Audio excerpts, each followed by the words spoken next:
ملک میں مہنگائی کی مجموعی شرح 41.54% پر پہنچ گئی۔ 44,000 سے زائد ماہانہ آمدنی والوں کے لیے مہنگائی کی ہفتہ وار شرح 42.98% ریکارڈ کی گئی۔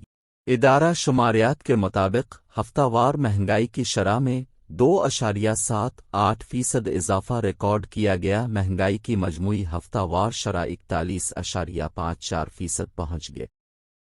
ادارہ شماریات نے کہا ہے کہ مہنگائی میں اضافہ اشیائے خرد و نوش کی قیمت بڑھنے سے ہوا۔ ایک ہفتے کے دوران 33 اشیائے ضروریہ کی قیمتوں میں اضافہ، 6 کی قیمتوں میں کمی اور 12 میں استحکام رہا۔ ادارہ شماریات نے بتایا کہ حالیہ ہفتے مہنگائی سے سب سے زیادہ متاثر طبقہ 44,000 روپے سے اوپر ماہانہ آمدنی والا رہا۔ 44,000 سے زائد ماہانہ آمدنی والوں کے لیے مہنگائی کی ہفتہ وار شرح 42.98% ریکارڈ کی گئی۔ ادارہ شماریات کے مطابق ایک ہفتے کے دوران گھی کی فی کلو قیمت 13 روپے، زندہ مرغی 23 روپے 55 پیسے مہنگی ہوئی، کیلے 10 روپے 37 پیسے فی درجن مہنگے ہوئے۔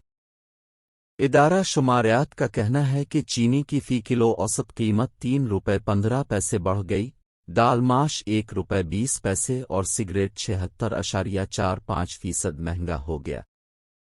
ایک ہفتے کے دوران دہی، تازہ دودھ، بیف اور مٹن مہنگا ہو گیا۔